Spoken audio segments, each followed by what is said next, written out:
Six की NEET JEE test series में आपका फिर से स्वागत है गाइस। मैं आपके लिए लेकर आया हूं 30 मोस्ट एक्सपेक्टेड क्वेश्चंस, जो सारे ही क्वेश्चन ऐसे हैं जो रैंक बूस्टर हैं, मोस्ट इंपोर्टेंट है। ऑल केमिस्ट्री को कवरेज उसमें मैंने किया है जेईई के अकॉर्डिंग और नीट के अकॉर्डिंग। मैंने 30 क्वेश्चंस का एक सेट बनाने की कोशिश की है।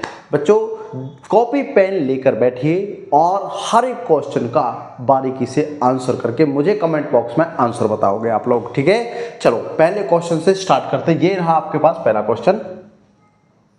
गाइस क्वेश्चन नंबर 1 आपका देखिए क्या कह रहा है। पहले मुझे कमेंट बॉक्स में आप इसका आंसर लाओ, जल्दी फटाफट विद इन सेकेंड इसका आंसर लाइए, जल्दी लाइए भाई।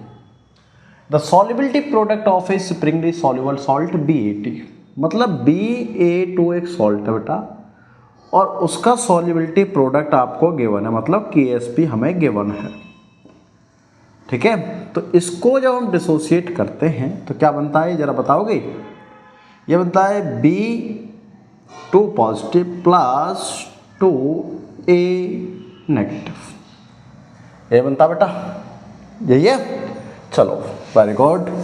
अगर मैं कहने लगूं कि इसकी कॉन्सेंट्रेशन पहले S है और इसकी क्या आएगी 2S, तो बच्चों KSP कैसे निकालते हैं हम, दोनों का प्रोडक्ट होता है बेटा S और 2S, इसमें जो भी सोसोमेट्री है उससे स्क्वायर कर देते हैं, उसको क्या आएगा ये 4S का क्यूब। बोलो बात क्लियर।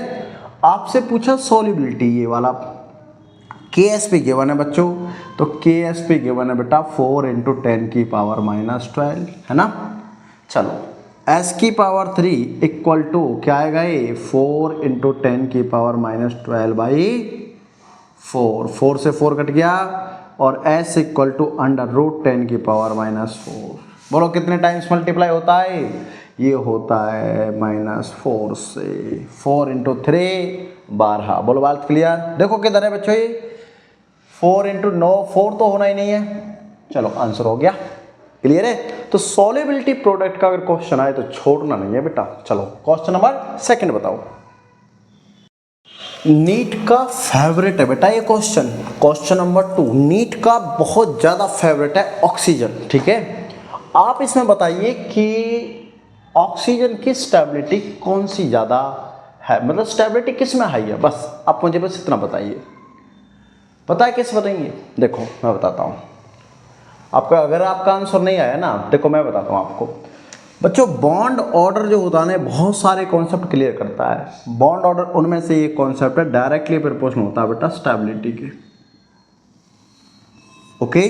बस मतलब इस मॉलिक्यूल में आपको बॉन्ड ऑर्डर लगाना है ऑक्सीजन वालों के, ठीक है। देखो हमारे पास O2 negative, O2 positive, O2 2 negative. बेटा मैंने एक ट्रिक सिखाई थी ना, नंबर ऑफ इलेक्ट्रॉन काउंट करो, कितने 8 दूनी 16, ये 17, ये 15 और ये कितना बेटा 18। तो 14 इलेक्ट्रॉन होंगे तो बॉन्ड ऑर्डर 3, जैसे बढ़ते जाएंगे तो बॉन्ड ऑर्डर 0.5 से डिक्रीज। इसका मतलब इसका बॉन्ड ऑर्डर हो गया 2.5, इसका 2 है, इसका 1.5 और इसका 1। सबसे ज़्यादा बॉन्ड ऑर्डर किसका, O2 का। अगर बॉन्ड ऑर्डर हाई तो स्टेबिलिटी हाई। नोटा किधर है O2 प्लस। चलो भाई आंसर हो गया, एक ही पॉइंट से आंसर निकाल दिया, है ना। यही है बेटा कॉन्सेप्ट। चलो क्वेश्चन नंबर 3 क्वेश्चन पढ़िए गाइस। आसान सा क्वेश्चन है लेकिन थोड़ा सा कॉन्सेप्चुअल क्वेश्चन है, ठीक है। मुझे इसका आंसर बताइए कमेंट बॉक्स में, देखते हैं क्या कर पाते हो आप इसका आंसर। मेरा compound that is most difficult to protonate, मतलब ये कहना चाह रहा है कि अगर ऑक्सीजन वाला कंपाउंड है, यहाँ कुछ लगा हुआ है और उसमें हम अगर H+ डाल रहे हैं तो कौन सा मॉलिक्यूल है जो ये प्रोटोनेशन नहीं करेगा, मतलब डिफिकल्ट होगा करना उसको। जाहिर सी बात है बेटा, जिसमें इलेक्ट्रॉन डेंसिटी कम होगी। देखो यहाँ तो हाइड्रोजन है, यहाँ प्लस ग्रुप लगा है, डेंसिटी इंक्रीज होगी, यहाँ 2 लगे और डेंसिटी इंक्रीज होगी। लेकिन ये pH, ये तो डेंसिटी को और ज़्यादा इंक्रीज नहीं करेगा। क्यों, क्योंकि ये इधर इलेक्ट्रॉन नहीं देगा, ये इलेक्ट्रॉन इधर रेजोनेंस में देगा। बोलो बात clear, that is the answer. Okay clear, conceptual question. चलो क्वेश्चन नंबर 4। क्वेश्चन नंबर 4 क्या कह रहा बच्चों, आपसे पूछा कार्बोकेटाइन की स्टेबिलिटी। देखिए हमें ये पता है ना कि कार्बोकेटाइन जो स्टेबल बनता है बेटा वो कैसे बनता है। इसको स्टेबल बनाने के लिए हमें H इफेक्ट चाहिए, R रिंग एरोमेटिक रेजोनेंस चाहिए और एरोमेटाइजेशन चाहिए। अब देखते हैं इनमें से कौन सा इफेक्ट है बेटा। H इफेक्ट तो यहाँ नहीं है क्योंकि डबल बॉन्ड है, और डबल बॉन्ड है तो यहाँ रेजोनेंस होगा क्योंकि NH2 है। देखो जिसमें मोर रेजोनेंस हो, मोर रेजोनेंस वो ज़्यादा स्टेबल होता है। अगर मैं यहाँ की बात करता हूँ तो बेटा ये पॉजिटिव यहाँ लगा हुआ है जो कि इस रेजोनेंस में पार्टिसिपेट नहीं करेगा, इसलिए ए आंसर नहीं है। भाई नाइट्रोजन इसको इलेक्ट्रॉन डोनेट ही नहीं कर सकता, ठीक है। इसमें कर सकता है क्या, अगर ये नाइट्रोजन यहाँ डोनेट कर दे तो इस पर तो कोई इफेक्ट ही नहीं आया, ये भी नहीं है। ओके इसकी बात करते हैं, अगर नाइट्रोजन यहाँ डोनेट कर दे तो ये इधर जाएगा और ये इधर आएगा। यस यहाँ डोनेशन हुआ हो तो यहाँ भी रहा है, लेकिन यहाँ डायरेक्टली हो रहा बेटा और यहाँ रेजोनेंस से हो रहा है। तो स्टेबल कौन, जिसमें रेजोनेंस। बात क्लियर, कॉन्सेप्चुअल। चलो नेक्स्ट क्वेश्चन नंबर 5। ऐसे क्वेश्चन बहुत ज़्यादा इम्पोर्टेंट है बेटा, क्योंकि इनमें ना एक जनरल सा कॉन्सेप्ट ऐसा छुपा रखा होता है जो हमें जानना बहुत ज़रूरी होता है। अगर जनरली आंसर निकालोगे तो नहीं आ पाएगा, क्योंकि ना कुछ वैल्यू है, कुछ नहीं गिवन, ना लिगेंड गिवन है, कुछ नहीं है। लेकिन हम दिमाग सोचना है, सोचकर आंसर आएगा। कैसे आएगा देखो, क्या बोला इसने, पहले पढ़ो। कह रहा homoleptic octahedral complex of metal ion 3, ये हमारे काम का ही नहीं है, with 3 monodentate ligand L1 L2 L3। ठीक है 3 लिगेंड है बेटा। एब्जॉर्ब वेवलेंथ रीजन ऑफ, ये ग्रीन, ये ब्लू और ये रेड दे रहा है। आपसे पूछा लिगेंड फील्ड बताइए, लिगेंड शील्ड स्ट्रेंथ बताइए। बच्चों आप मुझे एक छोटी सी बात बताइए, अगर स्ट्रॉन्ग लिगेंड होता है, स्ट्रॉन्ग लिगेंड, तो वो पेयरिंग कराता है, पेयर्ड अप कराता है, और उसकी जो CFSC होती है बेटा वो हाई होती है। फिर बोलो होती है नहीं होती।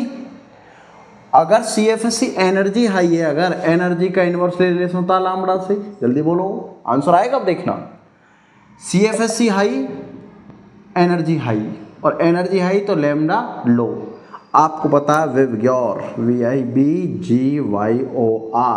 सबसे ज़्यादा वेवलेंथ और सबसे कम वेवलेंथ। अगर रेड की वेवलेंथ सबसे ज़्यादा है तो एनर्जी कम होगी। ढूंढो रेड किधर है बेटा, रेड थर्ड वाला था, इसकी वेवलेंथ सबसे ज़्यादा है तो इसकी एनर्जी क्या होगी, सबसे कम होगी। बोलो बात क्लियर। इसका मतलब L3 तो आया सबसे लास्ट में। क्लियर बात। अब मुझे ढूंढना ये है कि किसकी एनर्जी क्या होगी। देखो बेटा इसकी अगर लैम्ब्डा सबसे ज़्यादा थी तो सबसे कम लैम्ब्डा किसकी है, ब्लू की, तो सबसे ज़्यादा एनर्जी इसी की होगी। बोलो क्लियर। अगर ब्लू की लैम्ब्डा वेवलेंथ कम है तो एनर्जी ज़्यादा होगी, और एनर्जी अगर ज़्यादा होगी तो स्ट्रॉन्ग फील्ड यही होगा। तो सबसे स्ट्रॉन्ग कौन है, ब्लू। ब्लू कौन है, L2। ये लो, और बचा हुआ क्या है, L1। चलो हो गया आंसर। बोलो समझ में आया। बहुत ज़्यादा इंपॉर्टेंट कॉन्सेप्ट है, ध्यान रखना। चलो क्वेश्चन नंबर 6 बच्चों, ऐसे क्वेश्चन में इंपॉर्टेंट है आपको प्रोसेस पता होनी चाहिए। जैसे इसमें बोला बेटा सॉल्व ए प्रोसेस, तो आपको पता होनी चाहिए what is solve a process. देखो अगर NH3 निकालना हो ना तो सॉल्व ए प्रोसेस रिकवरी होती है, उसकी कैसे होती है, इसमें हम लेते हैं अमोनियम क्लोराइड, ठीक है, प्लस CaOH की ट्वाइस इसमें हम डालते हैं बेटा। क्या बनता है इसमें, CaCl2, साथ में NH3 और साथ में H2। रिएक्शन को बैलेंस करो जरा। Cl2 तो है बेटा, यहाँ पर 2 लगाइए तो नाइट्रोजन भी 2 होंगे, तो ऑलमोस्ट बैलेंस हुआ। क्या, हाइड्रोजन बाकी है ना। तो कितने ऑक्सीजन है बच्चों, 2 ऑक्सीजन यहाँ पर है, 2 ये होने चाहिए, इसका मतलब 4 दूनी 8 है ना। तो ये अपने पास में NH यहाँ पर 2। क्लियर बात। चलिए अब ये आपसे ये सॉल्व ए प्रोसेस होगी बच्चों। क्या होगी ये, सॉल्व ए प्रोसेस। ध्यान रखना आपको एग्जाम में ये भी आ सकता है कि सॉल्व ए प्रोसेस जो होती है वो किसके एक्सट्रैक्शन के लिए होती है या किसकी रिकवरी के लिए हो सकती है। तो किसकी रिकवरी बेटा, NH, ठीक है। बाय प्रोडक्ट क्या बन रहा है उसमें, एक तो वाटर है और दूसरा क्या, CaCl2, note carbonate hydroxide, yes ये रहा आंसर, ये भी नहीं है, क्लियर हुआ। चलो क्वेश्चन नंबर 6 देखो। ऐसा क्वेश्चन मैंने आपको पहली टेस्ट सीरीज में भी सिखाया था, एक क्वेश्चन फिर से आया। ये कह रहा है कि हमें स्टैंडर्ड इलेक्ट्रोड पोटेंशियल की वैल्यूज गिवन है बेटा। आपसे पूछा स्ट्रॉन्गेस्ट ऑक्सीडाइजिंग एजेंट कौन सा है इनमें से। सिंपल सी बात है बेटा, जिसकी ई ज्यादा होगी वो डायरेक्टली प्रोपोर्शनल होगा ऑक्सीडाइजिंग एजेंट। जल्दी बता दीजिए आप किसकी ज्यादा, बस यही कॉन्सेप्ट है। देखो 1.2 1.1 that is the answer B, clear हुआ। चलो क्वेश्चन नंबर 8 बताइए। क्वेश्चन नंबर 8 क्या कह रहा बेटा कि phenol on reaction with dilute nitric acid gives two product which method will be most efficient for large scale separation. मतलब फिनॉल ने नाइट्रिक एसिड से रिएक्शन की, दो प्रोडक्ट बनाए बेटा, एक ऑर्थो बनेगा एक पैरा। वो कह रहा है इनमें से कौन सा मेथड अप्लाई करें कि दोनों को सेपरेट कर सकते हैं। देखो बेटा, क्रोमेटोग्राफी कर सकते हैं क्या, नहीं। फ्रैक्शनल डिस्टिलेशन कर सकते हैं क्या, बहुत कम बॉइलिंग पॉइंट हो तो ही कर सकते हैं, जैसे क्रूड ऑयल होता है, ये भी नहीं। स्टीम डिस्टिलेशन कर सकते हैं क्या, मतलब स्टीम वोलेटाइल हो सकता है। Sublimation no, that is answer, बिल्कुल राइट है स्टीम। अब देखो सुनो, एक बनेगा बेटा OH से NO2 ऑर्थो, एक बनेगा पैरा, ठीक है। इसमें हाइड्रोजन बॉन्डिंग होती है, H बॉन्डिंग, ओके, और इसमें H बॉन्डिंग नहीं है, नो। और ये मॉलिक्यूल स्टीम वोलेटाइल है, ध्यान रखनी बात, कैसा है, स्टीम वोलेटाइल, इसलिए इसको स्टीम डिस्टिलेशन से इनको हम सेपरेट कर सकते हैं। क्लियर हुआ, समझ में आया। चलो क्रोमेटोग्राफी, सब्लिमेशन, ये कुछ टेक्निक्स है प्यूरिफिकेशन में सिखाई जाती है, ठीक है। इनसे क्वेश्चन बन सकता है फर्दर, तो कोई बात नहीं, हम अगर क्वेश्चन आएगा तो डेफिनेटली यहाँ पर सॉल्व करेंगे, ठीक है। चलो क्वेश्चन नंबर 9। क्वेश्चन नंबर 9 बेटा, अगर जानते हो तो ये बहुत इंपॉर्टेंट रिएक्शन है बेटा। नाम पता है इस रिएक्शन का क्या है, इस रिएक्शन का नाम है Hofmann elimination, Hofmann elimination, okay. और एल्कीन फॉर्मेशन के काम आती है इस रिएक्शन के अकॉर्डिंग। एक बहुत इंपॉर्टेंट बात, आप कहोगे सर एल्कीन बना है, स्टेबल एल्कीन ढूंढो, आंसर आप ही बताते हो, ऐसा नो, इसमें बनता है अनस्टेबल एल्कीन। अब आप कहोगे सर अनस्टेबल तो ये भी है, इससे ये भी तो कैसे पॉसिबल है बच्चों। पॉइंट सुनो, इसमें क्या होता है, hydrogen elimination from less substituted side, बेटा लेस सब्स्टिट्यूटेड साइड से बनेगा। अब देखो बेटा, यहां अगर देखा जाए हाइड्रोजन तो है, लेकिन इधर से ही सब्स्टिट्यूटेंट, ये एल्ब्यूटेन लेंथी होता है। इथाइल, क्या इथाइल को ऐसा लिख सकता हूं बच्चों, जल्दी बताइए। यस, अगर मैं यहां से इस हाइड्रोजन को निकाल दूं ऐसे बेस से और यहां बॉन्ड करके इसको तोड़ दो, तो क्या एल्कीन बनेगा, किधर है आंसर, ये रहा। तो ऐसा नहीं है हमेशा स्टेबल एल्कीन बने, कुछ एक दो पॉइंट ऐसे भी बेटा जहां अनस्टेबल एल्कीन बनता है। क्लियर रहेगी बात। चलो question number 10। Question number 10 guys बहुत सिंपल है, लेकिन थ्योरेटिकल और ऐसे थ्योरेटिकल फंसाते हैं क्वेश्चन, ठीक है। देखो क्या करा, in the structure of dichromate ion, बेटा आपको पहले तो डाइक्रोमेट आयन का स्ट्रक्चर पता होना चाहिए। This is Cr2O7 2 negative, this is dichromate ion. अब ये कह रहा है कि इसमें CrO का बॉन्ड बताना, आपको स्ट्रक्चर बना दे रहा है, क्रोमियम डबल बॉन्ड हो, एक O नेगेटिव, इधर O, चलो इसको यहाँ लिख लो तो बेटर रहेगा, इधर Cr डबल बॉन्ड हो, O नेगेटिव, हो गया बेटा 3 3 6 7, बिल्कुल राइट। अब ये कह रहा है कि जो इसमें CrO मतलब ये जो बॉन्ड है क्या बेटा ये सिमेट्रिकल है या अनसिमेट्रिकल, जल्दी बता दीजिए आप। बेटा सिमेट्री देखिए इसमें, ये लो है ना, तो एक तो ये सिमेट्रिकल है, देखो अनसिमेट्रिकल नहीं होगा, अनसिमेट्रिकल नहीं होगा, अपने दो ऑप्शन हो गए खत्म, दो ऑप्शन बचे। अब क्या लीनियर है नॉन लीनियर, बेटा लीनियर तो ऐसा होता है, यस, तो नॉन लीनियर हो गया, इसका मतलब आंसर यस। क्लियर हुआ? ऐसा नहीं स्ट्रक्चर से क्वेश्चन आएगा, जेई हो या नीट, इस बार स्ट्रक्चर से क्वेश्चन बनाने की कोशिश करेगा बच्चों। चलो क्वेश्चन नंबर 11, क्वेश्चन नंबर 11 बेटा 11, देखिए क्या कह रहा है कि mass of urea required to dissolve in 1000 gram of water in order to reduce vapour of water by 15%। ये कह रहा बेटा जो वेपर प्रेशर है ना वो 50% डिक्रीज होना चाहिए। देखो हम कैसे निकालते हैं बेटा vapour pressure, relative lowering of vapour pressure, P, एक सेकेंड, कैसे निकलता है बच्चों, P not minus P S by P not equal to X, है ना, x क्या, नंबर ऑफ सॉल्यूट, यही है बेटा। ये अपना लोअरिंग ऑफ वेपर प्रेशर कितने परसेंट डिक्रीज हुआ, ये 25%। तो क्या मैं लिख सकता हूँ कि इसको 25/100 होगा, 100 होगा, सॉरी नहीं 25/100, हाँ परसेंटेज है ना तो 100 होना चाहिए। क्लियर बात? आप लोग भी सॉल्व करो इसको।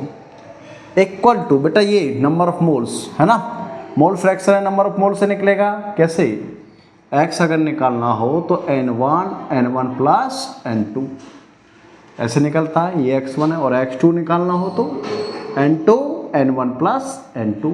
तो हमें ये चाहिए n2 बेटा, मास तो मुझे बताना उसमें कितना होगा, क्या निकालेंगे m/60 क्योंकि उसका molar mass given upon m/60 plus 1000 water है, यहाँ 18 से डिवाइड। क्लियर बात बेटा? ये यहाँ से 4 टाइम्स, ओके, क्रॉस मल्टीप्लाई कीजिए, इसकी मल्टीप्लाई 1 से होगी और इसकी मल्टीप्लाई 4 से, क्या आएगा बच्चों 4m/60 equal to m/60 plus 1000/80। इसको इधर लाइए, क्या बनेगा, माइनस में आएगा तो ये बनेगा 3m/60 इक्वल टू 1018, 3 से 20 को इधर पहुँचाओ तो m बराबर 1000, इसको भी डिवाइड करो बेटा, कितना आएगा, ये 55.5 आता है, डायरेक्ट लिखो 55.5 गुना 20 दैट इज 11, 111.1 हो गया आंसर। अच्छा एक और ये है तो ये आया 111, तो इसका पॉइंट है, ठीक है, ये लो, this is the answer. Clear है? मतलब इतना ग्राम मुझे चाहिए, समझ गए, इतना ग्राम मुझे क्या चाहिए, यूरिया चाहिए, ताकि 25% क्या हो सके, डिक्रीज हो सके उसका वेपर प्रेशर। ठीक है, चलो क्वेश्चन नंबर 12 देखो। क्वेश्चन नंबर 12 बेटा क्या कह रहा है, पहले बार क्वेश्चन को देखो और आप समझो कि इस क्वेश्चन में एक्चुअली पूछा क्या गया है। देखो, according to the following figure, ये एक फिगर गिवन है बच्चों, magnitude of the enthalpy change of the reaction, मतलब A + B से Mn बना है, तो इसमें कितनी एंथैल्पी चेंज हुई है उसका मैग्नीट्यूड बताना बेटा। देखो ये यहाँ से यहाँ तक की इसकी एनर्जी, एक्टिवेशन एनर्जी कितनी, 20, ठीक है, इधर से रिएक्शन हो रही है, लेकिन इधर से क्या है, ये एनर्जी तो बहुत ज़्यादा डाउन गई है ना, तो ये टोटल कितनी एनर्जी है बेटा यहाँ से यहाँ तक की, इसकी कितनी है, टोटल कितनी है इसकी, 20 प्लस 45 इक्वल टू कितना, 65 क्लोज टू, है ना। अब ये टोटल यहाँ से यहाँ तक 65 है और इसकी खुद की कितनी थी बेटा, ये कितनी थी, 20। अगर मैं डेल एच निकालूँ तो कैसे निकलता है भाई, energy activation of forward minus energy activation of backward. Clear बेटा, एक्टिवेशन फॉरवर्ड यहाँ से हो रही कितना बेटा, 20 माइनस बैकवर्ड टोटल कितनी है यहाँ से अगर यहाँ जाए तो 65, तो आंसर कितना आएगा बेटा, -45। बस हो गया आंसर, ये है इसका आंसर। क्लियर, बहुत इजी कॉन्सेप्ट था। चलो क्वेश्चन नंबर 13। क्वेश्चन क्या कह रहा है गाइस कि which of the following has weakest bond. बेटा इस मॉलिक्यूल्स को देखकर आप बता सकते हो कि किसका वीक बॉन्ड होगा। क्या कोई कॉन्सेप्ट लग पा रहा है? यस और नो? देखो हमें पता है कि बॉन्ड ऑर्डर अगर इंक्रीज होता है तो बॉन्ड स्ट्रेंथ इंक्रीज होती है। क्लियर बात? तो अगर बॉन्ड ऑर्डर डिक्रीज होगा तो बॉन्ड स्ट्रेंथ क्या होगी बेटा? बॉन्ड स्ट्रेंथ डिक्रीज होगी। बस इससे आएगा आंसर। देखो कितने इलेक्ट्रॉन है बेटा इसमें? 14। इसका मतलब बॉन्ड ऑर्डर 3। कितने इलेक्ट्रॉन है इसमें? NO2 प्लस 1 प्लस ऑफ 14 13, तो इसका मतलब 2.5। NO नेगेटिव कितना बेटा? 7 और 8 15 और 1 16, इसका मतलब बॉन्ड ऑर्डर 2। NO 15, इसका मतलब बॉन्ड ऑर्डर 2.5। तो बॉन्ड ऑर्डर सबसे कम इसमें, इसीलिए इसका वीकेस्ट बॉन्ड हुआ। बोलो समझ में आया? Concept clear? चलो question number 14। Question number 14 guys क्या कह रहा क्वेश्चन, एक बार ध्यान से पढ़िए। ऐसे क्वेश्चन जेई और नीट की जान होते हैं बेटा, ध्यान रखना इस बात को, क्योंकि ये क्वेश्चन ना बहुत बार आते हैं, बहुत बार। देखो क्या कह रहा है, exact volume of 1 molar NaOH solution required to neutralise 50 ml of 1 molar. ये बेटा देखो NaOH है और यहाँ क्या है? H3PO3। सबसे पहले ये कह रहा है कि ये 50 ml है बेटा। कितना है? 50 ml। और इसको करना है न्यूट्रलाइज्ड। क्या करना है? न्यूट्रलाइज। तो Na2HPO है ना, Na2HPO3 ये बनेगा। ठीक है। अब अगर ये न्यूट्रलाइज होगा तो बेटा इसके मुझे डबल मोल चाहिए ना, डबल वॉल्यूम लगेगा इसका। इसका तो अगर ये 50 है तो 2 × 50 ये कितना होगा बेटा? 100। देखो NaOH हमारे पास पहले में 100 होना चाहिए, दोनों में है, इसमें नहीं है, हटाओ। सेम इस क्वेश्चन की बात अगर करें हम इस वाले की, तो ये कह रहा है 100 मोल ऑफ 2 मोलर, तो टोटल कितना हो जाएगा बेटा? ये कह रहा है कि NaOH कितना हो कि न्यूट्रलाइज करना पड़े H3PO2।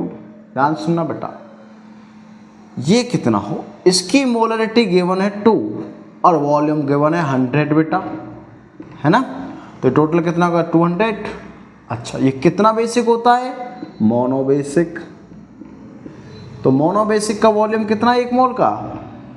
200 ml। तो ये भी कितना चाहिए बेटा? 200 ml चाहिए। क्लियर हो गया आंसर? कौन सा? ये रहा आंसर। क्लियर है या नहीं? चलो क्वेश्चन नंबर 15 बताइए। क्वेश्चन नंबर 15 क्या कह रहा बेटा, correct set of 4 quantum number of valence electron of rubidium atom. Atomic number given है बेटा 37। 5 सेकंड दे रहा हूं आपको आंसर के लिए, फटाफट खींचिए। नहीं हुआ? हो गया? कमेंट बॉक्स में देखो क्या कह रहा बेटा। 37 एटॉमिक नंबर दिया इसने। आपको पता 36 किसका होता है? किसका होता है भाई 36? हीना, नीना और करीना, क्रिप्टॉन का होता है। और इसके बाद 37 आता है, इसका मतलब S ब्लॉक हो गया। बोलो बात क्लियर? S ब्लॉक हुआ तो हीना, ये तो हमें पता है कि N की वैल्यू 5 है, सब में है। S ब्लॉक के लिए L की वैल्यू 0 और M की वैल्यू भी 0। बस आंसर यहीं से आएगा भाई, 0 0 हो गया answer. No no no, this is answer. Clear? चलो क्वेश्चन नंबर 16 बेटा। क्वेश्चन नंबर 16 मैंने आपको थोड़ी देर पहले ही एक क्वेश्चन में समझाया था कि जिसका इलेक्ट्रोड पोटेंशियल हाई होता है वो ऑक्सीडाइजिंग नेचर होता है। अब आपको ये पता होना चाहिए इनमें से ऑक्सीडाइजिंग एजेंट कौन होता है बेटा? कॉपर करता है मोस्टली, है ना। देखो ऑर्गेनिक केमिस्ट्री हम पढ़ते हैं, प्राइमरी एल्कोहल को एल्डिहाइड, सेकेंडरी को कीटोन, टर्सरी को एल्कीन बनाता है। तो ये ऑक्सीडाइजिंग एजेंट हुआ कॉपर। और ये कह रहा है metal having highest standard electrode potential. आ गया तो आंसर। चलो ऑक्सीडाइजिंग का ही तो होता है इलेक्ट्रोड पोटेंशियल हाई। क्लियर? चलो क्वेश्चन नंबर 17। क्वेश्चन नंबर 17 बेटा थ्योरेटिकल क्वेश्चन है लेकिन इंपोर्टेंट क्वेश्चन है। एक बार क्वेश्चन पढ़ो। The reaction used for preparation of soap from fats, addition होगा ऑक्सीडेशन, एल्कलाइन हाइड्रोलिसिस या फिर रिडक्शन। बेटा शॉप बनाने में जो मेथड यूज होता है वो एस्टर से बनता है। एस्टर प्लस उसमें हम क्या डालते हैं, वाटर डालते हैं। बेटा क्या बनता है यहाँ पर बनता है एक सोप बनेगा और प्लस में अल्कोहल बनेगा। ठीक है, तो अच्छा KOH नहीं, एल्कलाइन KOH डालते हैं यहाँ पर। ठीक है, H2O नहीं KOH डालते हैं। तो ये एल्कलाइन हाइड्रोलिसिस होगा। क्या होगा, एल्कलाइन हाइड्रोलिसिस, क्योंकि बेस की प्रेजेंस में होता है। तो देखिए किधर है बेटा, ऑक्सीडेशन नहीं, ये रहा एल्कलाइन हाइड्रोलिसिस। क्लियर हुआ, छोटा सा कॉन्सेप्ट था, बहुत छोटा सा। चलो क्वेश्चन नंबर 18। क्वेश्चन नंबर 18 क्या पूछा गया, experimentally reducing A functional group can not be done. बेटा ये कह रहा है कि फंक्शनल ग्रुप को रिड्यूस नहीं कर सकता। कौन सा नहीं कर सकता, विच ऑफ द फॉलोइंग। देखो NaNH2 करता है क्या, नो, क्योंकि यहां से तो हाइड्रोजन निकलेगा, ये तो ऑक्सीडेशन करवाएगा। या फिर न्यूक्लियोफिलिक सब्स्टिट्यूशन रिएक्शन देता है, न्यूक्लियोफिलिक सब्स्टिट्यूशन रिएक्शन देता है।